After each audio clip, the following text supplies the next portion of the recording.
아멘. 아멘. 우리 시간 하나님의 말씀을 함께 나눠보도록 하겠습니다.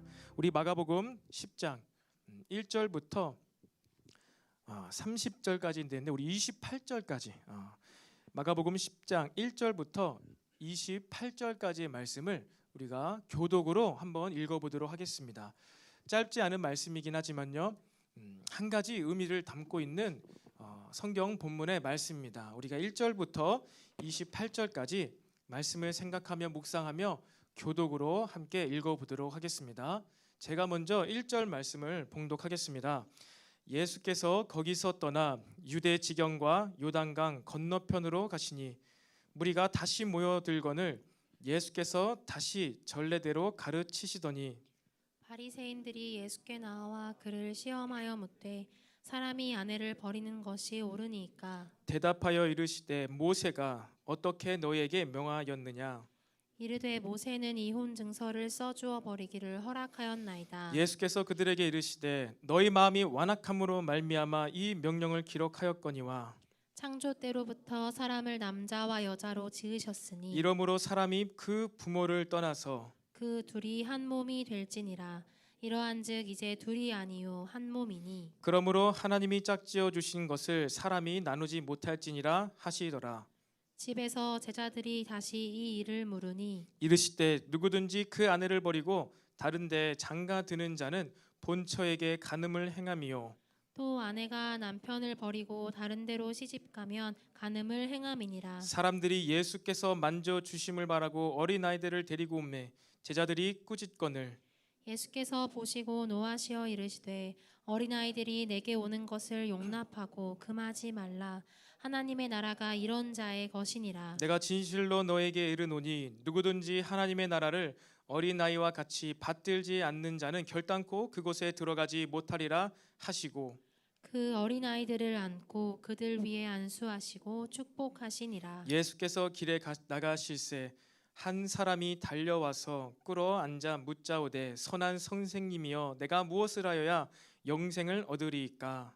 예수께서 이르시되 내가 어찌하여 나를 선하다 일컫느냐. 하나님 한 분 외에는 선한 이가 없느니라. 내가 계명을 안 하니 살인하지 말라 간음하지 말라 도둑질하지 말라 거짓 증언하지 말라 속여 빼앗지 말라 내 부모를 공경하라 하였느니라.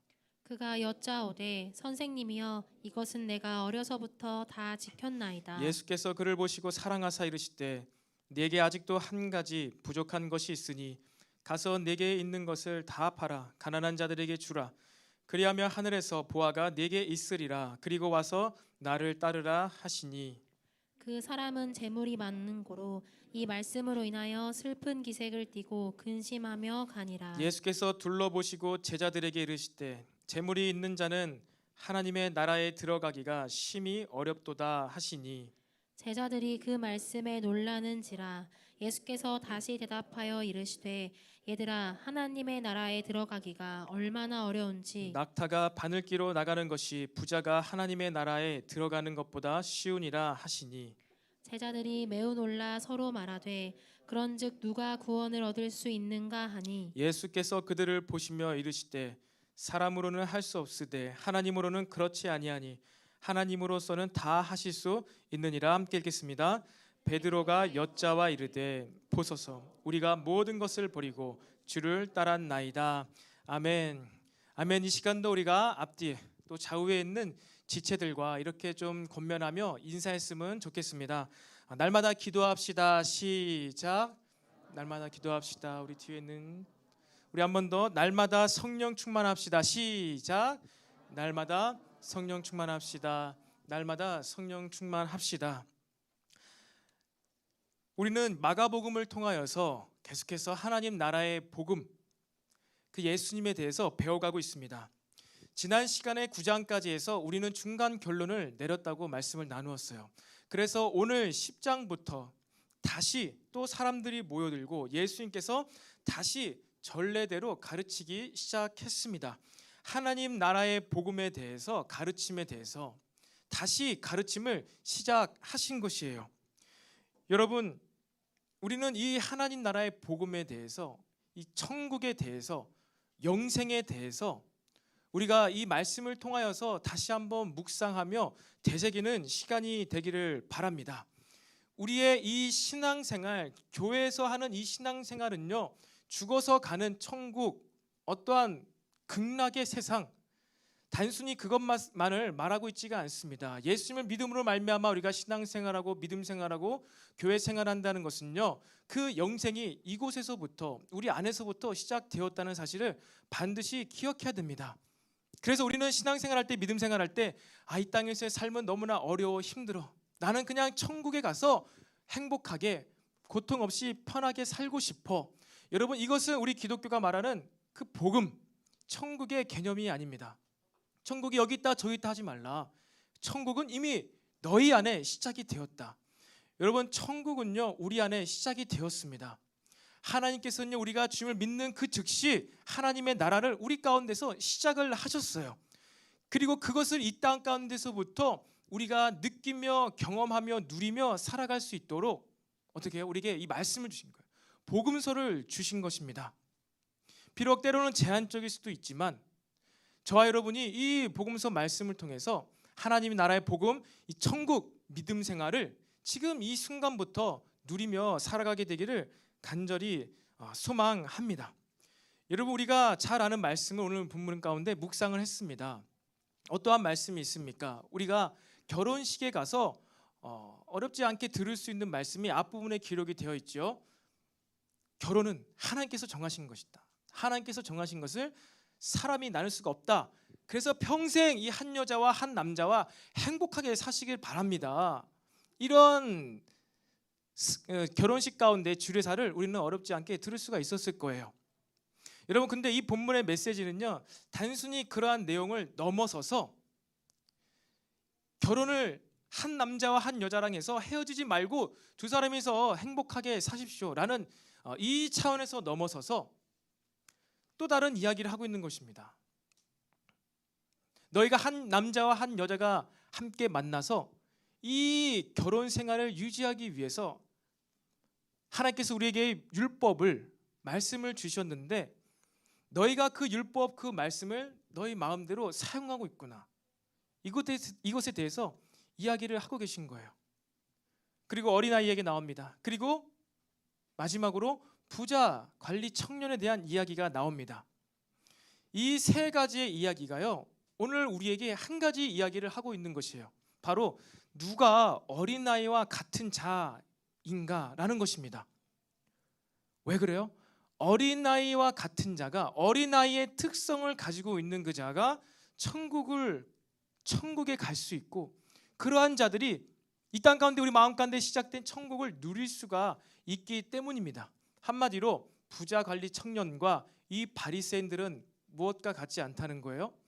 어린아이들에게서 발견될 수 있는 그 특성이 없다는 것입니다.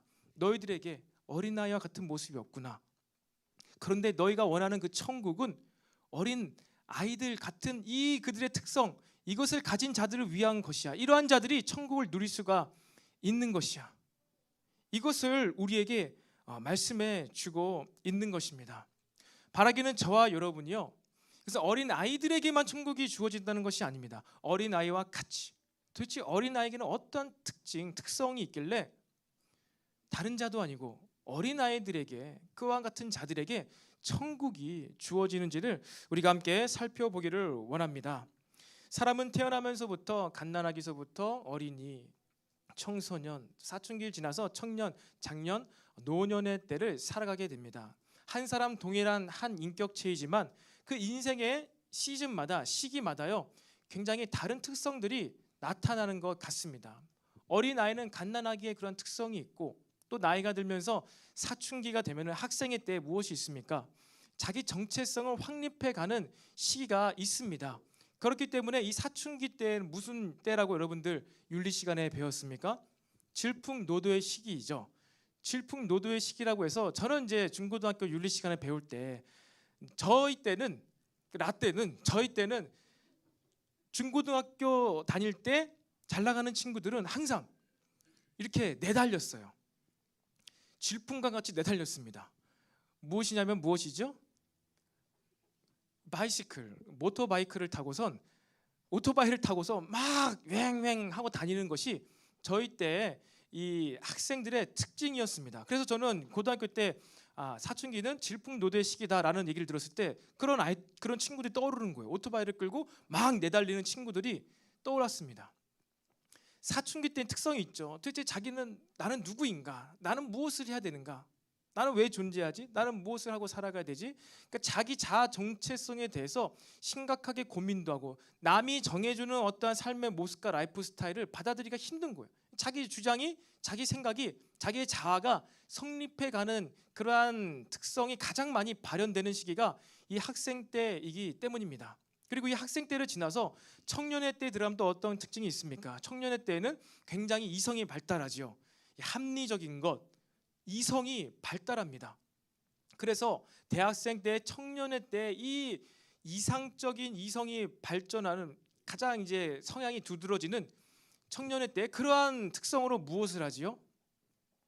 청년의 때 사회 부조리에 대해서 반항합니다. 그래서 데모를 예전에는 대학교에서 많이 일으켰죠. 자신들이 배우는 학문, 이상적인 어떠한 사회 구조에 대한 것을 학문으로는 배우는데 세상이 그렇지가 못한 거예요. 어른들이 그런 모습이 없는 거예요. 그러니까 어떻게 해요? 데모를 합니다.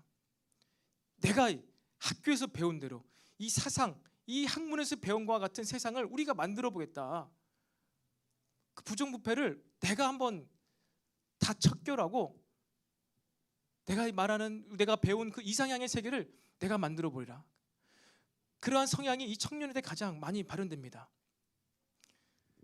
그것이 우리들에게도 있죠. 우리가 데모는 하지 않더라도 어떻습니까? 이 이상적인 굉장히 이상적인 그러한 생각으로 청년의 때를 지나서 하지만 이 부조리가 많고 어려운 이 삶을 살다 보면 어떻게 되죠? 세상과 타협하게 되죠. 그 세상과 타협하면서 근근히 살아가고 있는 장년 세대를 바라보면서 이 청년들은요 이해할 수가 없는 거예요. 왜 우리 부모님은 말과 행동이 다르지? 왜 배운 대로 살지 않지? 청년의 때는 그러한 특성이 있다는 거. 배운 대로 이상적인 것을 배우는데 나보다 먼저 있는 세대들이 그렇게 살지 못하는 모습을 보면서 비판을 쉽게 하는 모습들이 또 우리 청년의 때에 많이 나타나는 특징 중이지 않는가 생각을 합니다. 이처럼요 인생에는요 다양한 특성들이 인생의 시즌마다 발현이 되는데 어린아이와 같은 자들의 그 특성이 도대체 무엇일까요? 모세나 엘리야와 같은 자들이 천국에 가지 않고 왜 어린아이와 같은 자들이 천국에 간다고 말씀하셨을까요? 더 구체적으로 어린아이와 같이 천국을 받들지 않으면 천국에 갈 수가 없다. 어린아이와 같이 천국을 받들어야지 하나님의 나라에 들어갈 수 있다고 하십니다. 받들다. 여러분 이 받들다가 무슨 뜻일까요? 쉘 리시브입니다.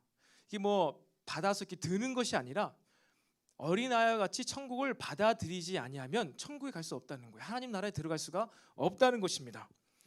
그리고 하나님 나라의 천국을 이 받아들이다라고 했을 때 이 동사는요 영어나 우리 한국말에 없는 중간태의 문법으로 기록이 되어 있어요. 그래서 무슨 얘기냐면요, 여러분 수동태와 능동태 알죠?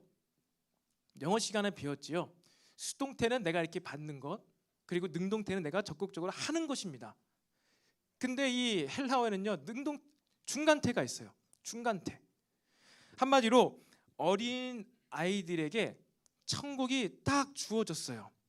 그들이 어떠한 무엇을 잘했거나 그렇지 않고 아무런 노력 없이 천국이 딱 눈앞에 주어졌는데 그 천국을 발견하고 와 이러면 천국 갈 수 있는 거야 라고 딱 그것을 인식하는 순간 어떻게 돼요? 처음에는 수동적으로 그것이 천국이 주어졌는데 그것을 인식하게 되는 순간 이제 어떻게 돼요? 능동적으로 나 천국에 가고 싶어요, 천국에 들어갈래요 라고 하는 동사가 바로 이 데포넌트라는 받들다라는 뜻입니다. 좀 개념이 잡히십니까? 우리가 어린아이와 같이 천국을 받들지 않는 자라고 했을 때에는 딱 우리의 선입견 가운데 어떤 느낌이 있습니까? 우리 주변에 있는 어린 아기들이 떠오르면서 그래 저런 아이처럼 때묻지 않고 깨끗하고 순수한 자들이 천국에 갈 수 있구나. 그래 나도 순수해지고 싶어. 나도 어린아이같이 순수해져야지. 주의 보혈을 의지하면서 거룩하게 순수하게 어린아이와 같이, 그래 나도 그렇게 천국에 들어가야지. 그것을 이야기하고 있는 것이 아니라는 거예요. 어떻게 해요? 천국을 받드는 자. 어린 아이들에게, 아기들에게요, 사탕을 딱 보여주면 어떻게 하죠? 달라고 하지요. 초콜릿을 딱 보여주면은 초콜릿을 달라고 합니다. 여러분, 마치 이런 거예요. 어린 아이들이 있는 곳에, 자 여러분 이 사탕 먹고 싶나요? 네 하면서 딱 놀다가 이 사탕을 보는 순간 시선과 이목이 집중되면서 저요 저요 저 주세요 저 주세요. 더 적극적으로 나서는 어린아이는 또 어떻게 할까요? 저 주세요 저 주세요 저 이렇게 하지 않습니까? 예전 개그 코미디 프로그램에 나왔던 건데, 봉숭아 학당인가요? 저 주세요 저 선생님 저 주세요 이러면서 아주 적극적으로 능동적으로, 처음에 이 사탕이 초콜릿이 없었을 때는 조용히 있던 그들이 이 사탕 때문에, 초콜릿 때문에 어떻게 돼요? 이제 아주 적극적으로 능동적으로 바뀌게 되는 거. 아이들의 특성입니다. 먹고 싶어서. 마찬가지예요. 천국이 우리의 원함과 바람 때문에 주어진 게 아니에요. 하나님의 때에 하나님의 방법으로 갑자기 복음이 우리에게 왔어요. 인지가 되었어요. 그랬을 때 이 복음 메시지, 이 천국을 딱 보고 나서, 아 나의 복음 너무 좋습니다. 나의 천국에 가고 싶어요. 아 이 복음의 말씀대로 살고 싶습니다. 저요 저요 라고 천국을 침노하는 자들이 바로 하나님의 나라에 들어갈 수가 있다는 것입니다. 천국은요 침노하는 자들의 것이라고 했어요. 우리가 한 번에 단 한순간에 이 복음의 메시지를 다 알 수는 없지만, 그래도 너무나 놀라운 말씀, 고통과 슬픔과 아픔과 눈물이 없는 그곳에 우리가 믿기만 하면 갈 수가 있고, 또한 그러한 삶을 우리가 이 말씀을 묵상함으로, 말씀을 의지하여서 이 땅에서부터 살아갈 수 있다.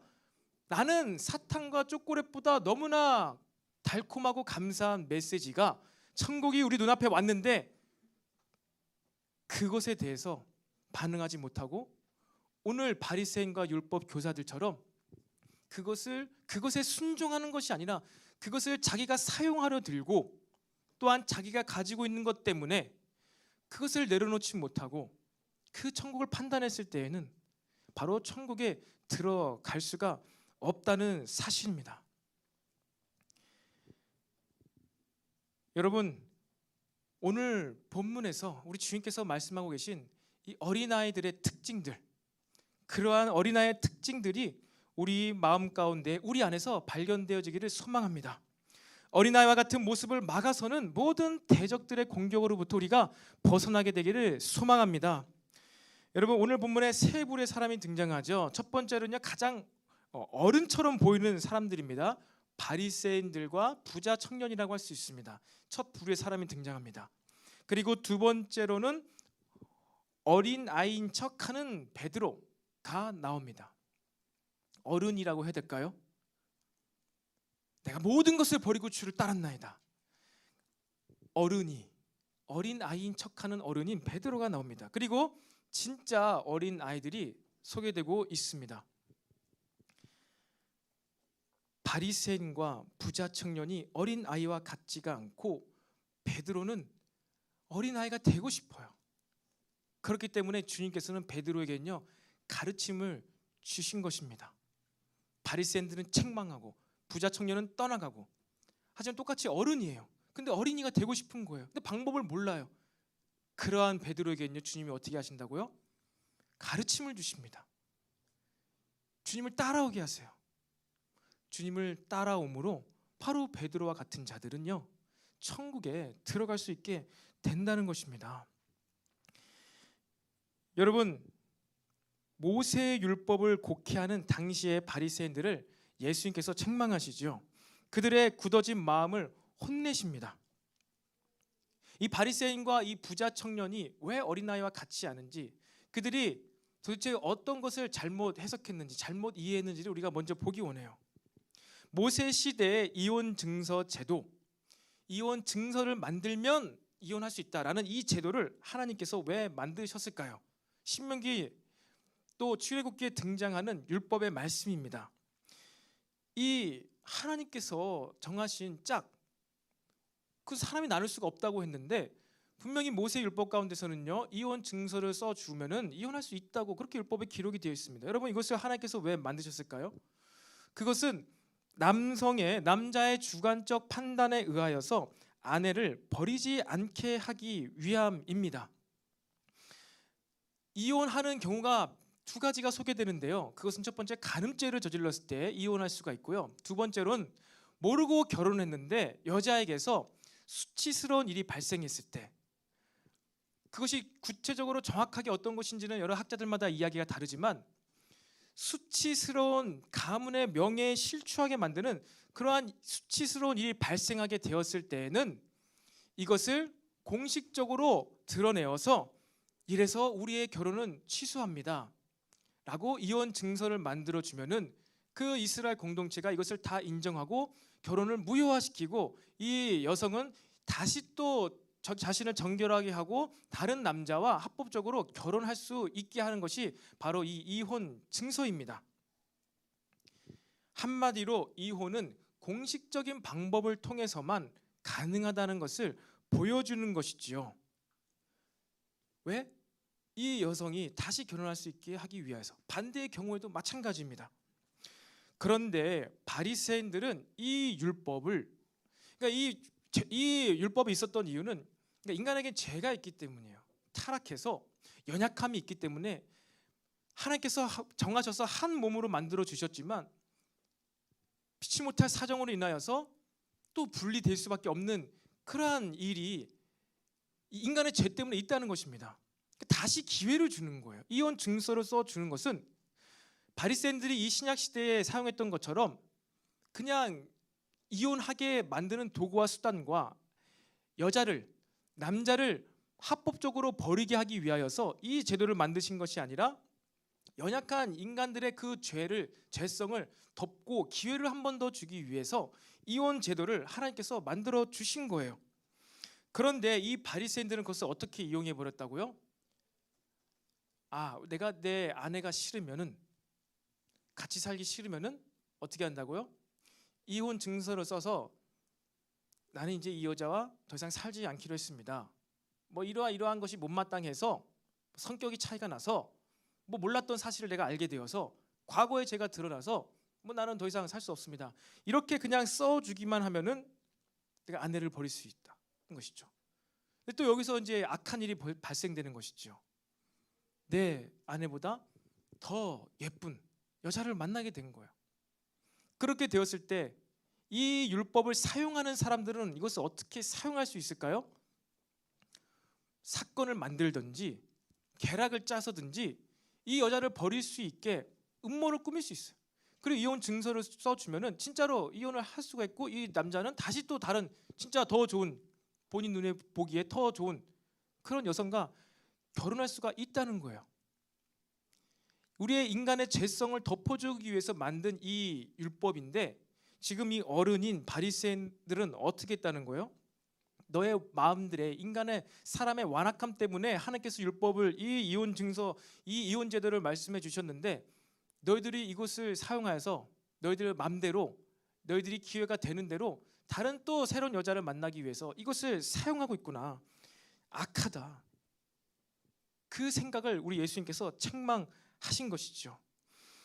여러분 이 율법은요 천국의 삶으로의 초대입니다. 이스라엘 백성 가운데 이 율법, 이 이혼 증서를 만들어야만 이혼할 수 있다라는 이 율법은요 하나님 나라의 기준은요 뭐예요? 연약하지만 이스라엘 공동체 가운데 혼란과 이 무질서를 막기 위하여서 하나님의 나라를 그 이스라엘 백성 공동체에서 이루어 가기 위해서 그렇게 살아갈 수 있게끔 도와주는 것이 바로 이 율법이에요. 이혼 제도입니다. 더 죄를 범하지 않게 하기 위해서 만든 게 율법인데 바리새인들은 그 율법을 사용하니까 마음대로 합법적으로 여자를 버리고 다른 여자와 만나서 결혼할 수 있는, 더 혼란을 초래하고 가중시킬 수 있는 그러한 율법으로 사용해 버렸다는 것입니다. 바리새인들은요 어린아이와 같이 그냥 이 하나님께서 왜 이 율법을 주셨는지 하나님과의 관계없이 형식만 가져온 거예요. 관계없이 하나님께서 왜 이런 율법을 주셨는지, 하나님의 뜻과 의도는 무엇인지, 우리의 인간의 타락함이 어떠함인지 생각하지 않고 형식으로만요, 방법으로만 이 모세의 율법을 사용했습니다. 누가 그렇게 한다고요? 어른들. 어린아이는 그렇게 하지 않습니다. 따르는 거예요. 그런데 어른들은요, 하나님 아버지와 관계가 없고 그것을 사용해 버립니다. 또 뒤에는 부자 청년이 등장하죠. 그는요, 율법을 지켜서 영생을 얻으려 했습니다. 그런데 율법을 지킴으로 영생을 얻는 방법이 불가능하지요. 그래서 예수님께서는 그것이 불가능함임을 아시고 그에게 가능한 일을 말씀해 주셨습니다. 그것이 무엇이죠? 가능한 일은 그가 가지고 있는 모든 것을 다 버리고 나를 따르는 거예요. 예수님을 따르는 거예요. 그것은 가능한 것입니다. 그러니까 선택을 하면 돼요. 예수님께서는 그가 이룰 수 없는 것, 성취할 수 없는 것을 바라고 있으면 아시고 내가 너에게 가능한 방법을 줄게. 나를 따라와. 그런데 그 가능한 방법에 대해서 그 청년은 무엇을 했죠? 생각을 했어요. 판단을 했어요. 아, 내가 천국 가게 해달라고, 내가 지금까지도 잘해왔는데 영생이 나한테 없는 것 같아서 놀라운 가르침을 주시는 그 예수께 가가지고 영생을 받을 수 있는, 얻을 수 있는 그 비법을 알려주려고 했는데 나보고 지금 재산을 다 팔아버리라는 거야? 그리고 자신을 따라가라고? 보니까 예수님도 옷도 뭐 한 벌밖에 없는 것 같고 가난해 보이고 제자들도 씻지도 못해가지고 막 시커멓고 먹지도 못해서 막 비실비실한데 나도 예수님을 따라가면 저렇게 되지 않을까? 씻지도 못하고 먹지도 못해서 살이 쫙쫙 빠지지 않을까? 그 천국이 제시가 되었는데 이 부자 청년은 어떻게 한 것입니까? 받들지를 않았어요. 그리고 자신의 생각을 했습니다. 자신의 판단을 했어요. 내가 구제해서 이 재물을 다 팔면 저 예수라는 자가 제자들 중 하나인 똑똑한 가룟 유다를 시켜서 몰래 이 내 재물을 혹시 중간에 가로채려는 그런 속셈이 있는 게 아닐까? 저 많은 이 제자들 남자들이 그래도 먹고 살고 이렇게 보내고 있는데 이런 식으로 착복한 재물 통해서 혹시 먹고 살았던 거 아니야? 그렇게 생각했을 수도 있죠. 그의 청년의 이 머릿속에는요, 별의별 생각이 다 들어가는 거예요. 따라오면은 영생을 얻게 해준다고 했는데 자신의 생각, 인간적인 마음, 의심, 불신앙, 소설에 소설을 써서 결국 근심하며 예수님을 따르지 못한 결과가 바로 이 부자 청년의 예화 말씀에서 나오는 이야기라는 것입니다. 생각이 많았죠. 생각이 많고 계산적인 것은요, 어린 아이들의 특징이 아닙니다. 어린 아이들이 유괴를 당하잖아요. 잘해주고 사탕 주고 초콜릿 주면 어떻게 합니까? 내가 너 이거 나랑 아저씨랑 가면은 이거 줄게, 맛있는 거 줄게. 의심을 하지 않아요. 교육을 잘 시켜야 되죠. 모르는 아저씨가 만나면 절대 따라가면 안 돼. 알지? 엄마 아빠는 친구가 많이 없어. 엄마 아빠 친구라고 따라하러 가면 절대 따라가지 마. 엄마 아빠 친구가 없어. 그렇게 이제 교육을 시켜야 되죠. 근데 어린아이의 특징은 무엇이에요? 눈에 보이는 대로 그 사람을 믿는 거예요. 그냥 따라가는 거예요. 선생님이 여러분 가장 먼저 손드는 사람에게 내가 이 사탕을 주겠습니다 라고 했을 때 아이들이 그런 생각을 할까요? 선생님이 사탕을 나한테 주고 혹시 오늘 내가 집에 가기 전에 교실 청소를 시키지 않으실까? 쓰레기통 정리를 시키게 하기 위해서 사탕을 주려고 하시는 게 아닐까? 손들면 안 되겠다. 잠잠해야지. 여러분, 이러한 생각을 하는 아이가 있을까요? 여러분의 생각과 마음을 한번 들여다 보시기를 바랍니다. 하나님 나라에 대해서 나는 어떻게 생각하는가? 하나님의 말씀에 대해서 나는 어린아이와 같은 특성과 특징으로 반응하고 있는가? 아니면 인간적인 청년의 모습 혹은 바리새인들과 같은 율법을 사용하고 있는, 하나님과의 관계없이 그냥 율법을 사용하고 있는 그런 모습은 나에게 없는지 돌아보게 되기를 바랍니다. 여러분, 그렇다면 어린아이의 특징이 무엇일까요? 어린아이들의 특징, 그것은 바로 이 두 어른들에게서 나타나는 특징과 반대되는 것입니다. 바리새인들과 대비되는 모습은 무엇이죠? 율법을 사용하려 들지 않고 율법에 순종하는 자들이 어린 아이입니다. 그렇다면 율법을 사용하지 않고 율법에 순종하는 모습이 어떠한 모습일까요? 하나님의 말씀에 순종하는 모습이 과연 어떠한 모습일까요? 이것이 잘 와닿지 않죠. 지금 시대로 좀 적용하고 예를 들어서 비유하자면 이런 것입니다. 여러분, 우리가 학교에 가면은 공부를 합니다. 초등학교, 중학교, 고등학교를 나오셨죠? 초등학교의 학교 수업 시간이 혹시 몇 분인지 아십니까, 여러분? 저 때는 40분이었어요. 그리고 10분을 쉬었습니다. 40분 하고 또 10분 쉬고. 그리고 중고등학교 가면은 수업 시간이 몇 분이지요? 50분이죠. 그리고 10분 쉬고 또 50분 하고 10분 쉽니다. 학교에서 쉬는 시간이 짧았지요. 수업 시간은 긴데 왜 이렇게 쉬는 시간은 짧은 거야? 그리고 어느 날 학교에서 선포하는 거예요. 여러분, 그동안 고생이 많으셨습니다. 쉬는 시간 짧아서 고생하셨죠? 오늘부터 수업 시간 30분, 쉬는 시간 30분 하겠습니다. 와, 아이들이 좋아하겠죠. 근데 여러분, 학교에 가는 목적은 무엇이죠? 공부하기 위해서입니다. 학교에 가는 이유는요, 열심히 공부하기 위해서. 그리고 어린 아이들은 집중할 수 있는 시간 짧기 때문에 초등학생들은요 40분을 최대로 보는 거예요. 40분을 공부를 하고 잠깐 쉬었다가 머리 쉬었다가 또 다음 공부를 하기 위해서 쉬는 겁니다. 그런데 이러한 학교 체제에 대해서 아니 40분을 공부하고 10분밖에 못 쉬게 하는 거야. 불공평해, 불공정해. 이 더러운 세상 어쩜 이렇게 할 수가 있는 거야. 학교의 목적을 모르면요, 학교 선생님들 하나라도 더 알려주고 싶은 선생님의 마음을 모르면요, 어떻게 되죠? 쉬는 시간을 조금밖에 안 주는 이 학교 시스템이 내 마음에 안 드는 거예요. 그리고 종소리가 나도 계속해서 문제를 풀고 있는 선생님이 미워지는 거예요. 여러분, 그런 선생님 있지 않았습니까? 띵동 땡동 똥띵땡동 하는데도 계속 문제를 다 풀고 있어요. 저 때는 그랬어요. 여러분 때 안 그랬고, 여러분 지금은 아마 종수 나면 바로 끝날걸요? 그렇지 않았습니까? 저 때는 계속 저 때가 나오는데, 고등학교 때 참 감사한 수학 선생님이 있었어요. 고등학교 1학년 때 담임 선생님이 수학 선생님이셨는데 참 좋은 선생님이었습니다. 그분은 저희가 수업 시간에 애니메이션을 보여주셨어요. CD로 애니메이션을 구워서 그 당시에 영광의 그랑프리인가 영광의 레이서인가 그 자동차 이 애니메이션이었는데, 고등학교 1학년 수학 시간입니다. 근데 한 학기에 한 2번인가 3번 정도는요 40분 50분 동안 애니메이션을 봤어요. 그 바쁜 그때. 근데 수학을 굉장히 잘 가르쳐 주셨습니다. 그리고 문제를 풀이하다가 수학 문제를 푸는데 쉬는 시간 지나가죠. 근데 계속 푸셨어요. 한 1분 2분 지나갔지만 우리 학생들은요 그 선생님이 너무 사랑하는 거죠. 너무 좋아하는 거예요.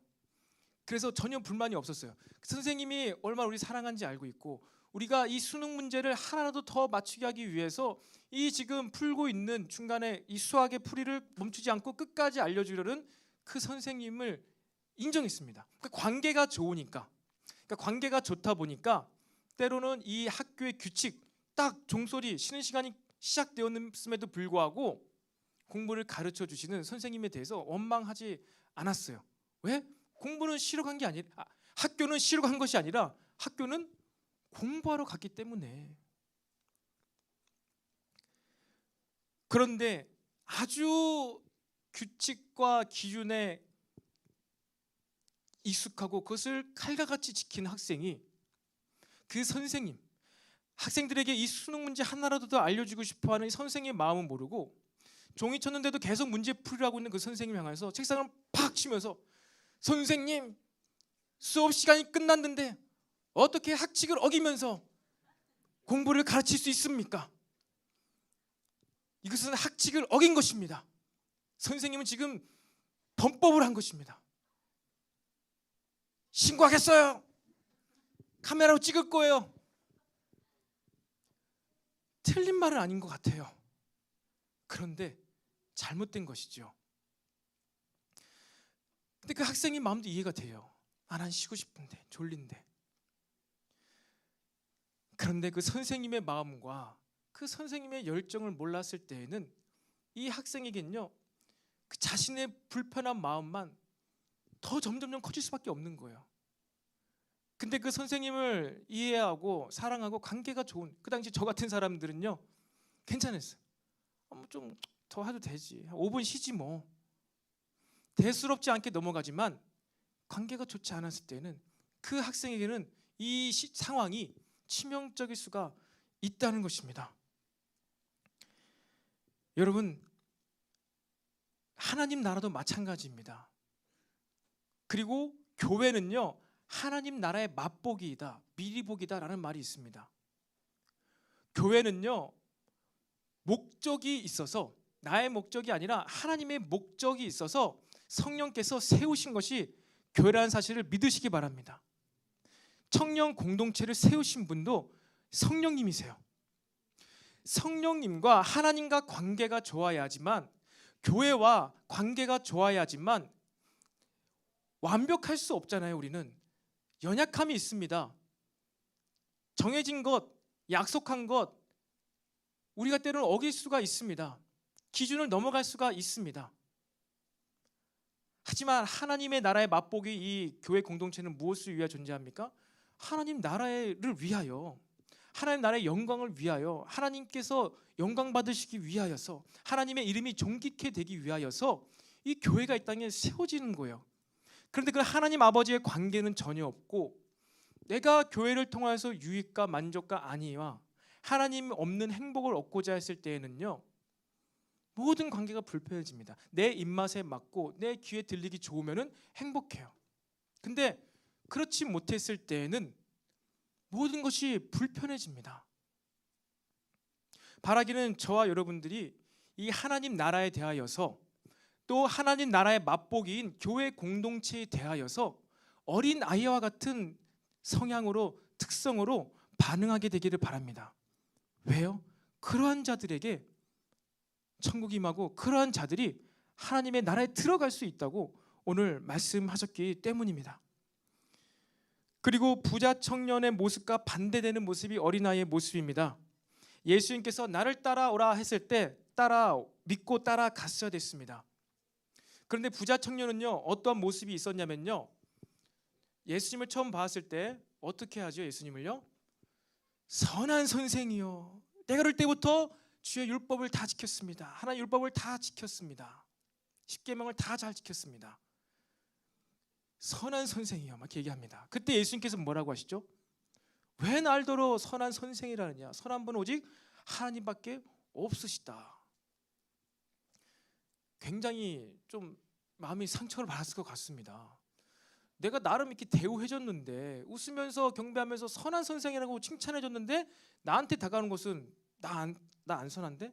나 안 착한데? 이거예요. 얼마나 민망했어요, 그 부자 청년이. 여러분, 근데 이 부자 청년의 의도가 무엇이었을까요? 왜 그렇게 이 예수님을 선하다 막 높여드렸을까요? 자신도 그렇다는 거예요. 나도 다 지킬 것 지켰다는 거예요. 나도 율법을 다 지켰다는 거예요. 나도 선하게 봐달라는 것입니다. 이것은 어린 아이의 모습이 아니에요. 어린 아이들이 굉장히 귀엽잖아요. 어린 아이들이 자기가 귀여운 것을 알까요? 어린 아이들이 자기가 웃을 때, 아까 아기가 있다가 없어졌는데 진짜 귀엽잖아요. 웃을 때 막 이렇게 막 웃어주고. 그 자기가 귀여운 줄 알면서 그렇게 웃을까요? 내가 한번 미소 지어주면 이모 삼촌들 좋아하니까 내가 한번, 그래, 내 마음이 오늘 씁쓸하지만 한번 웃어줘야 되겠다. 지금 내 기저귀에 지금 실을 안 갈아줘가지고 지금 너무 불편한데 이모 삼촌들 위해서 꼭 한번 잡고 내가 한번 미소 한번 날려줘야지. 귀여운 표정 한번 지어줘야지. 이거 어린아이의 특성이 아닙니다. 그냥 좋은 거예요. 그냥 이모 삼촌들이 좋거나 다른 사람이 좋아서 웃어주는 거예요. 근데 이 부자 청년은요, 그냥 그렇게 예수님이 좋아서 그렇게 선한 선생이라 얘기한 것이 아니라 나를 좋게 봐달라는 거예요. 나를 인정해달라는 것입니다. 하나님 앞에서 우리가요, 선한 자가 아무도 없다는 거예요. 이 부자 청년은요, 하나님 앞에서 선한 모습으로 서고 싶었어요. 자기가 한 일을 통하여 선한 모습으로 서고 싶었습니다. 여러분, 근데 우리는 하나님에 대하여서 하나님 앞에서는요, 우리 모두가 다 어린 아이와 같아야 된다는 사실을 기억하시기 바랍니다. 하나님에 대하여서 우리가 어떠한 존재가 될 수 없어요. 하나님 앞에서 우리는 어린아이가 돼야 돼요. 창세기 10장에 보면요, 니므롯이 나옵니다. 그리고 이 니므롯은 하나님 앞에서 용감한 용사였더니라고 짧게 소개가 되어요. 그래서 여러분들이 아마 성경 1도, 올해는 내가 성경 1독해야지 라면서 성경을 읽었을 때 창세기 10장에서 이 니므롯 용사, 하나님 앞에서 용감한 용사였다 했을 때, 아 그래, 니므롯은 굉장한 다윗과 같은 자였나 보다. 하나님 앞에서 굉장히 떳떳하고 싸움도 잘하는 용사였다. 아, 니므롯 대단하네. 혹시나 이렇게 생각했을지도 모르겠습니다. 그런데 그것은요, 무엇이냐면요, 하나님에 대적하여서 God against입니다. 하나님에 대하여서 하나님의 자녀의 모습이 아니라 하나님을 대적하여 싸우는 용사, 나쁜 사람인 거예요. 바벨탑을 만든 장본인이 니므롯이거든요. 하나님에 대하여 그는 나도 용사야, 내가 용사야, 나 창 좀 잘 던져, 전쟁에 능하신 여호와라 하는데 나는 하나님보다 더 잘 던지지, 투창 던지기는 내가 최고야. 하나님에 대하여 하나님 앞에서 그가 용사가 돼버린 거예요. 이 부자 청년도 마찬가지야. 하나님 앞에서 내가 선한 사람이 된 거야. 하나님 앞에서 내가 목사가 돼버린 거야. 하나님 앞에서 내가 직분자가 된 거예요. 우리는 하나님 앞에서 다 뭐라는 거예요? 어린아이. 하나님 앞에서는 다 우리는 아이입니다. 아이와 같은 자. 다윗이 왕이었는데 그는 하나님의 임재인 성계 앞에서 뭐했죠? 아기처럼 빨가벗겨지는지도 모르면서 춤을 췄어요. 다윗 왕은요, 왕이었지만 하나님에 대하여서만은 무엇이었어요? 어린아이였어요. 그는 그 땅에서부터 왕이었지만 천국을 누리며 살았습니다. 저와 여러분의 마음 가운데 이 부자 청년과 같은 모습이 없기를 바랍니다. 내가 잘했으니 나를 인정해 달라. 근데 여러분, 잘한 것 하나 없어도 괜찮습니다. 하나님은 이미 우리에게 예수 그리스도를 주셨어요. 우리가 다른 목적 없이요, 하나님께 하나님을 향하여 얼굴을 들고요 웃어주는 것, 사랑 고백하는 것, 주님 사랑합니다, 주님 너무나 좋습니다, 이 복음 나에게 너무나 과분한 것이군요, I love you Jesus, 주님 사랑해요 라고 말할 때 하나님이 기뻐하시는 거예요. 하나님이 마음이 너무나 좋으시다는 것입니다. 관계가 좋아지기 시작합니다. 여러분, 아이의 특징은 이처럼요, 관계 중심적입니다. 이 부자 청년요, 관계 중심적이 아니라 일 중심적이었어요. 내가 얼마나 잘했지, 율법을 얼마나 잘 지켰지, 일 중심적이었어요. 근데 어린아이의 특징은요, 일 중심적이 아니라 관계 중심적입니다. 아무리 자기가 뭘 못하고 잘한 것이 있든 상관없이 아이는요, 그것을 가지고 부모에게 가져옵니다. 여러분들도 아이 키우면 아실 거예요. 어린 아이들은요, 무엇을 해도 다 엄마 아빠랑 함께 하기를 원합니다. 보여주기를 원해요. 저도 이제 둘째와 영상 통화를 할 때 항상 자기가 갖고 놀던 것을 가지고 와서 보여줘요. 제가 함께 봐주기를 원하는 거예요. 기뻐하기를 원하는 거예요.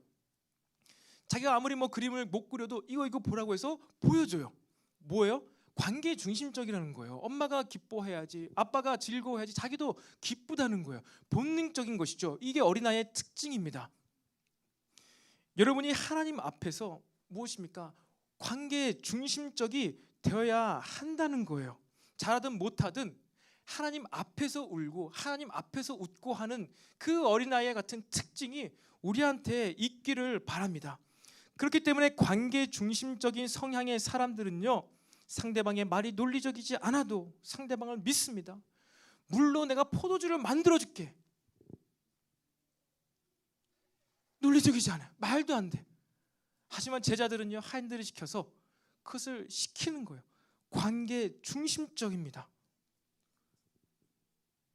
관계 중심적이에요. 설사 시키는 대로 했는데 그 일이 안 됐어. 그럼에도 불구하고 그 주인의, 하나님의, 우리 아버지의, 부모님의 뜻이 있겠지. 뜻이 있겠지. 내가 그 뜻을 더 알기 원합니다. 내 육체의 가시가 사라지지가 않는데 뜻이 있겠지. 뭔가 하나님의 뜻이 있겠지. 관계 중심적인 어린아이들은요, 혼이 나도 매를 맞아도요, 엄마한테 와서 울어요. 엄마한테 와서 매달립니다. 그게 바로 어린아이들의 특징이라는 거예요. 그렇기 때문에 상처도 쉽게 받긴 합니다. 울기도 잘 웁니다. 또한 옆에 있는 다른 형제를 자매를 좋아해주고 그 옆에 있는 언니마마 이렇게 이뻐해주면은 질투심이 납니다. 그런데 그럼에도 불구하고 하나님 나라는요, 이처럼 하나님과의 관계가 중심이 되는 자들이 아니면요 결단코 들어갈 수가 없다는 것입니다. 바라기는 저와 여러분이 하나님 앞에서만큼은요 어린 아이들이 되기를 간절히 소망합니다. 여러분, 하나님과의 관계가 그래서 멀어지면요 내가 예배를 드리는 이유, 말씀을 듣는 이유, 이것을 모릅니다. 내가 기도가 안 되고 기도가 지겨우고 묵상을 해도 큐티를 해도요 그 말씀의 의미가 해석이 안 되어집니다. 관계가 멀어지면요, 관계 중심적이지 않으면요 찬양할 때 감동이 없습니다. 이러한 마음들이 우리 마음 가운데 있다면요, 여러분, 나에게 어떠한 문제가 있는지, 나의 믿음에 어떠한 문제가 있는지, 내가 믿음에서 멀어지고 있는지 돌아보게 되기를 바랍니다. 어떨 때요? 내가 예배를 드리는 이유를 몰라, 말씀을 듣는 이유를 몰라요, 기도가 지겨우고 찬양할 때 감동이 없다면요, 우리는 우리의 믿음을 점검해 봐야 돼요. 기도응답이 안 되었을 때 내가 믿음이 없는 건가? 이것을 점검하는 것이 아니라 예배를 드리는 이유, 말씀을 듣는 이유를 모르고 기도가 지겨우고 찬양이 감동이 되지 않을 때는요, 우리는 우리의 믿음을 점검해 봐야 돼요. 내가 하나님 앞에서 이러이러한 부분에서는 어른이 되려고 했던 것은 아닌가, 어린아이와 같은 성향이 나에게서 사라진 것은 아닌가, 점검해 볼 수 있어야 한다는 것입니다. 반대로 하나님과의 관계가 너무나 좋아요. 그래서 말씀도 잘 들리고 기도하면 한 시간이 금방 지나가고 찬양할 때 설렘으로 감사함으로 하는 예배하는 사람들 여러분이 있습니까? 그러면 여러분 그때 무엇을 하시냐? 미래를 준비하세요. 주님, 내가 지금 무엇을 해야 됩니까? 물어보세요. 질문을 하세요. 아이들과 부모와 관계가 좋으면요, 부모는 항상 아이를 데리고 이렇게 끌고 다닙니다. 데리고 다니는 거예요. 인도에 가는 것입니다. 아이들은요 부모가 가자는 대로 가잖아요. 결국엔 갑니다. 하나님과 여러분과의 관계가 좋다면요, 말씀이 들리고 내가 예배를 왜 드린지 알고 찬양이 감동적이고 기도하면 한 시간이 그냥 갈 때는요, 거기서 만족해하고 좋다, 오늘 so good 이러면서 끝이 아니라 뭐라고요?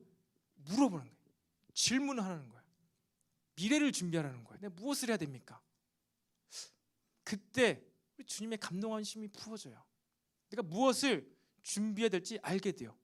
그러니까 하나님과의 관계가 회복되면요, 우리는 내가 신앙생활을 어떻게 해야 되지? 라는 것에 대한 것이 사라져요. 이것을 해야 되겠구나, 이것을 준비해야 되겠구나, 할 일들이 마구마구 부어집니다. 할 일들이 마구마구 생각이 나요. 오늘 주일 오전 예배 때 여러분 듣지 않았습니까? 다윗이 고백했던 것, 구원의 기쁨을 회복시키시고 나에게 자원하는 심령을 다시 주세요. 자원하는 마음을 다시 주세요.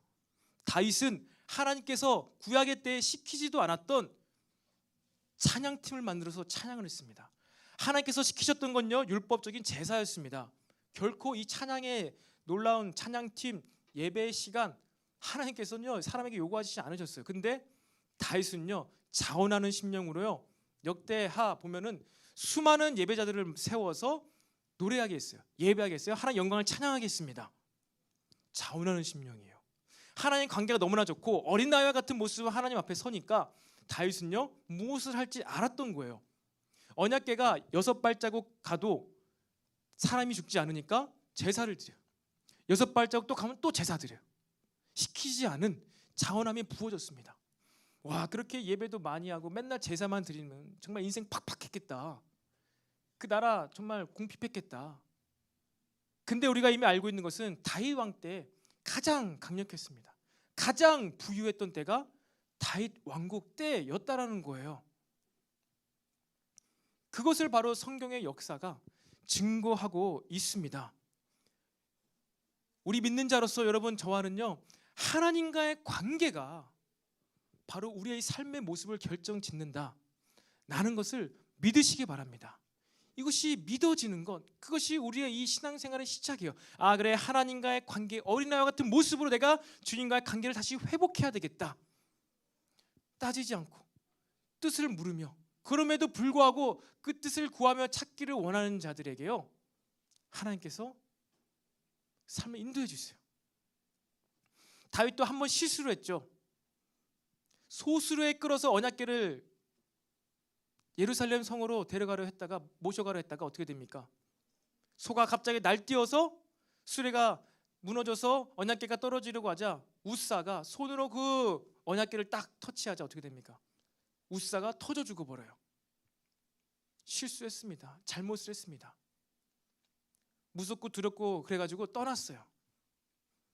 떠났는데 하나님을 잠시 잊고 살았는데 수개월 후에 그 오벳 에돔의 이 성궤가 언약궤가 흘러갔는데 오벳 에돔이 복을 받고 축복받고 그 가문이 풍성하게 부유하게 되는 거예요. 그 소식이 들리자 다윗이 그래 내가 이 가나안 족속의 방법으로 황소를 시켜서 수레를 언약궤를 가져오려 했었구나. 내가 잘못했구나.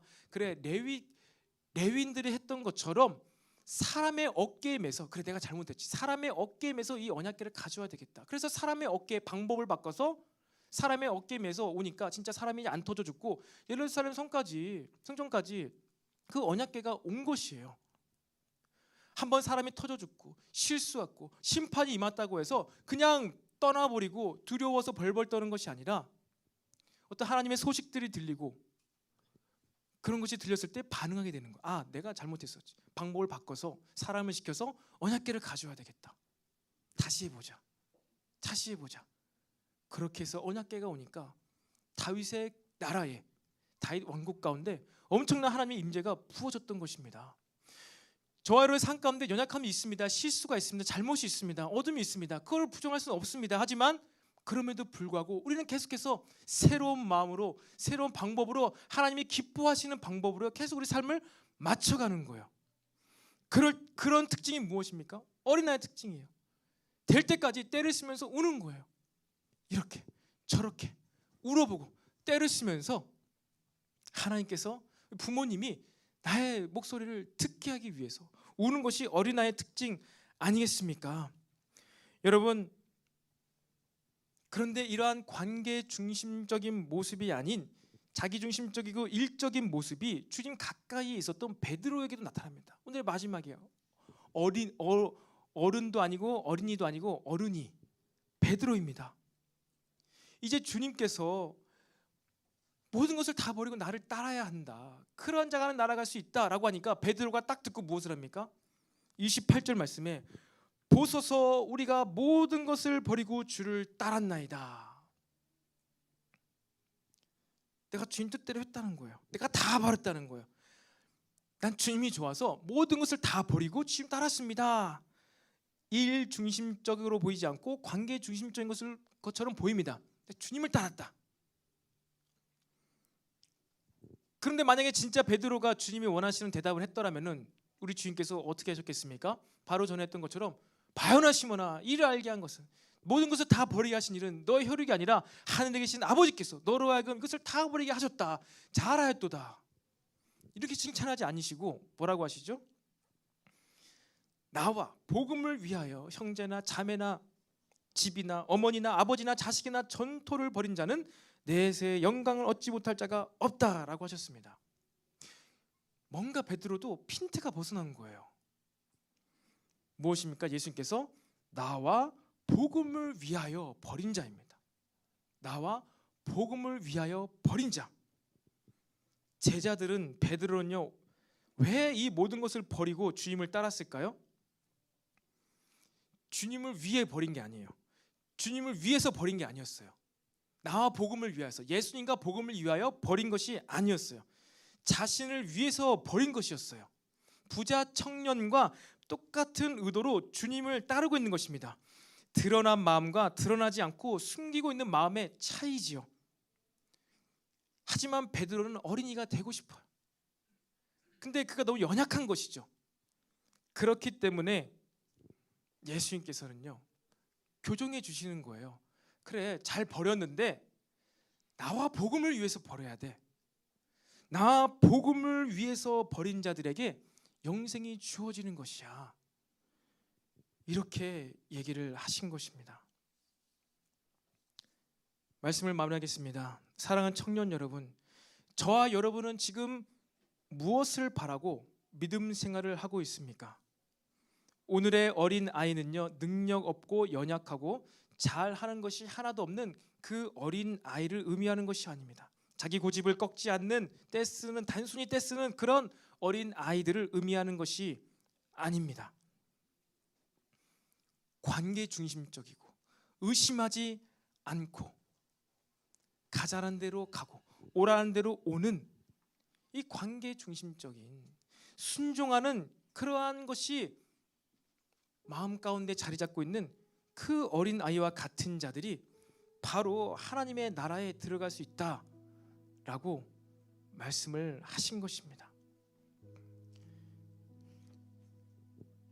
여러분, 저와 여러분의 마음 가운데 이 어린아이처럼 그 어떠한 다른 의도, 나의 목적, 설령 내가 모든 것을 버리고 헌신을 했는데 그것이 예수님과 복음을 위한 것이 아니라 나를 위한 것이라면요, 하나님을 볼 수가 없어요. 하나님 나라가 보이지 않아요. 내가 미래를 어떻게 준비돼야 될지는 모르고 내가 이만큼 했는데 왜 안 해주는 식의 그러한 마음밖에 없습니다. 그런데 관계 중심적이고 하나님 예수님과 복음을 위하여서 모든 것을 차순위로 두고 우선순위를 복음과 예수님을 두고 따른다면요, 어떻게 된다고요?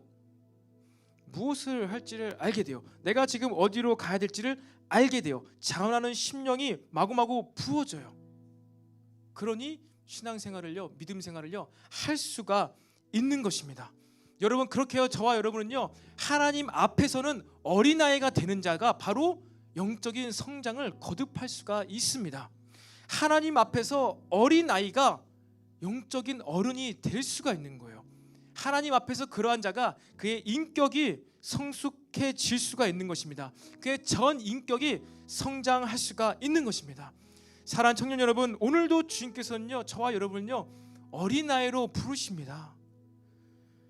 예수님께서는 이 제자들을요 어린아이 그렇게 부르셨어요. 24절에 보면요, 예수께서 다시 대답하여 이르시되 얘들아, 하나님의 나라에 들어가기가 얼마나 어려운지.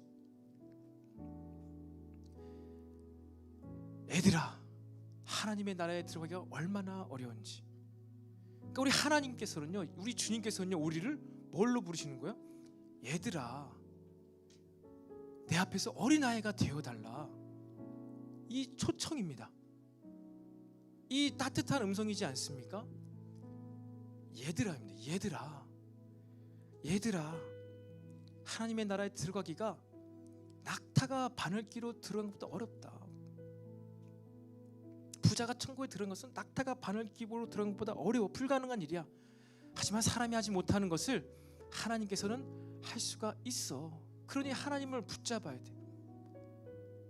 그러니 하나님께 나아가야 돼.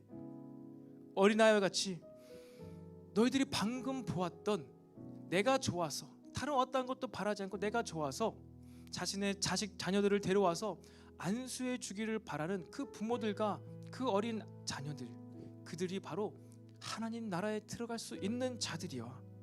그런 아이들과 같이 너희들도 그렇게 했으면 좋겠다. 저 여러분이 주님 앞에 설 때 내가 했던 모든 것을 내려놓고, 인정해달라는 건 모든 건 내려놓고 그냥 주님이 좋아서, 그리고 성령님께서 세우신 하나님 나라의 맛보기 공동체인 이 교회 공동체가 그냥 좋아서 그 안에서 우리가 순종함으로 하나님의 나라의 목적을 위하여서 살아갈 때 어떻게 된다고요? 영생을 우리는 지금부터 누릴 수가 있는 것입니다. 지난 시간 무엇을 우리가 나누었습니까? 믿음은 실천해야 된다. 그래, 하나님 앞에서 내가 어린아이가 돼야지. 그것을 우리가 어떻게 실천할 수 있습니까? 믿음으로 나그네를 위하여서 물 한 접 대접한 자가 바로 나를 대접한 것이다. 마지막 때 주님께서 네가 이 땅에 살아갈 때 냉수 한 그릇 나에게 대접하지 않았다. 그 염소가 얘기를 하는 것이죠. 주여 주여, 내가 언제 주님께 냉수 한 그릇 대접하지 않았습니까? 언제 나를 찾아왔습니까? 나에게는 한 번도 오지 않으셨습니다. 내가 나그네의 모습으로, 내가 어린아이 같은 모습으로 너에게 찾아가서 물 한 그릇 요청했는데 너는 나를 대접하지 아니하였다. 너와 나는 관계가 없는 자다. 우리 주님께서 말씀하셨습니다. 우리가 하나님 나라를 위하여서 살고 하나님 앞에서 어린아이로 살아가는데요, 그것이 동일하게 그 하나님 나라의 공동체인 이 교회 공동체 가운데에서 실현이 돼야 돼요. 그것이 나타나야 돼요. 그것이 우리의 신앙생활입니다. 개념이 아니지요. 교회 공동체, 연약하지만 한계가 있지만 하나님 나라의 맛보기임을 믿고 그 안에서 다른 어떠한 계산적인 것, 그 생각 내려놓고 그냥 교회가 좋아서, 그냥 이 교회 지체들이 좋아서 어린아이와 같은 모습으로 그들을 대하고 웃어주고 함께 격려하는 바로 이러한 것이 우리의 실제적인 믿음 생활이라는 것입니다. 하나님 앞에서 믿음 생활하는 것, 여러분 사람 앞에서 똑같이 하게 되기를 바랍니다. 하나님을 섬기듯이 옆에 있는 사람을 섬기게 되시기를 바랍니다. 그게 바로 믿음 생활이에요. 그렇게 살아갈 때 저와 여러분 마음 가운데 영생의 기쁨을 맛보게 될 것입니다. 우리